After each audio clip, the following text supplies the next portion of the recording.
hi நண்பர்களே, யமுனை ஆற்றிலே ஈரக்காற்றிலே கண்ணனோடுதான் ஆட,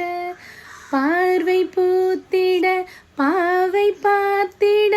பாவை ராதையோ வாட, இரவும் போனதே பகலும் போனதே